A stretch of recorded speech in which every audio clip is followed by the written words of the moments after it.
নমস্কাৰ বন্ধুসকল, আপোনালোকক দেখাবলৈ আহি আছোঁ শ্ৰী শ্ৰী মাধৱা থান। মাধৱা থান দেনপুৰ দক্ষিণ আউনিবৰী গাঁৱত এই থান অৱস্থিত। এসময়ত এই থানত আহোম ৰজা গদাধৰ সিংহই ৰাজত্বকালত ৰজাঘৰীয়া পূজা পাতল হৈছিল। এই থানতে পূজা পাতল কৰিছিল ৰজাঘৰীয়া মানুহে। বহুত পুৰণা থান হয় এভাগ। কৃষ্ণ কৃষ্ণ। বৰ্তমান এই থানত নেপালী সম্প্ৰদায়ৰ লোকসকলে ধৰ্ম চৰ্চা আৰু পূজা পাতল কৰে। এই থানৰ প্ৰায় মাটিকালি প্ৰায় 11 বিঘামান হ'ব।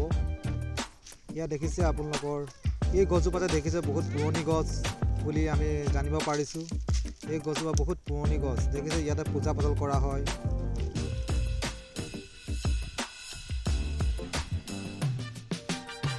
আৰু এই থানৰ কাষতে দুটা পুখুৰী আছে। এই পুখুৰীটোৰ নাম হৈছে চাউল ধোৱা পুখুৰী আৰু মাছ ধোৱা পুখুৰী। কাৰণ এই পুখুৰী দুটাতে ৰজাঘৰীয়াসকলে ইয়াতে তাৰমানে চাউল ধোৱাৰ কাৰণে চাউল ধোৱা পুখুৰী হৈছিল আৰু মাছ ধোৱাৰ কাৰণে মাছ ধোৱা পুখুৰী হৈছিল। আৰু জানিব পৰা মতে এই পুখুৰী দুভাগ খান্দোতে যেতিয়া খানা হৈছিল তেতিয়া বহুত ধৰণৰ অলংকাৰ দুভাগ ধৰি মেলি বাচন বৰ্তন পোৱা হৈছিল। আৰু জানিব পৰা মতে এই থান ভাগতে বহুত ধৰণৰ আপোনাৰ অলংকাৰ আছিল, সোণৰ কিবা অলংকাৰো আছিল, মূৰ্তি আছিল। কিন্তু সময় অনুপাতে সেইবিলাক কিছুমান দুষ্কৃতিকাৰীয়ে ইয়াৰ পৰা চুৰ কৰি লৈ যায়। সংৰক্ষণ তেনেকৈ নাছিল এই নামঘৰ থান ভাগত, কিন্তু লাহে লাহে মানুহবিলাক যেতিয়া বুজাবুজি হৈছিল তেতিয়া সংৰক্ষণ কৰিবলৈ চেষ্টা কৰিলে। পুখুৰী চাবলৈ আহি আছোঁ, কাৰণ মাছ ধোৱা পুখুৰী আৰু মাছ ধোৱা থান আৰু চাউল ধোৱা পুখুৰীৰ লগত বহুত সম্পৰ্ক আছে। যিহেতু ৰজাঘৰীয়াসকলে যেতিয়া পূজা পাতল কৰিছিল ইয়াতে মাছ ধুইছিল এই পুখুৰীতে, আৰু চাউল ধোৱা পুখুৰীও আছে, চাউল ধুইছিল তাতে পূজা পাতল কৰিবলৈ যেতিয়া মাছ আৰু চাউল ধুইছিল।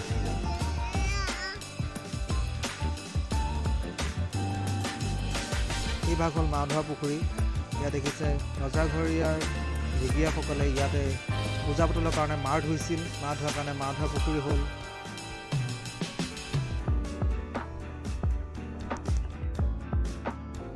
ইয়াৰ কাষতে চাউল ধোৱা পুখুৰী লাগি আছে, বলক চাউল ধোৱা পুখুৰী দেখুৱাওঁ।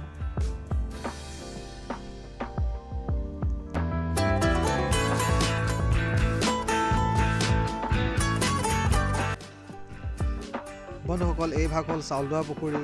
ৰজাঘৰীয়া লেগীয়াসকলে পূজা পাতলৰ কাৰণে চাউল ধোৱাৰ কাৰণে এই পুখুৰীৰ নাম চাউল ধোৱা পুখুৰী।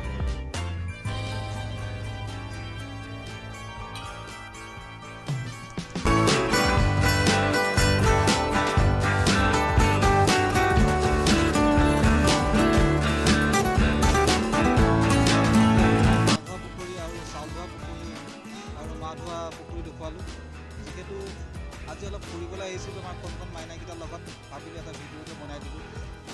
আপোনালোকক দেখুৱালোঁ, এনেকৈ ভিডিঅ' বনাই থাকিম, আপোনালোকে চাই থাকিব। Bye bye.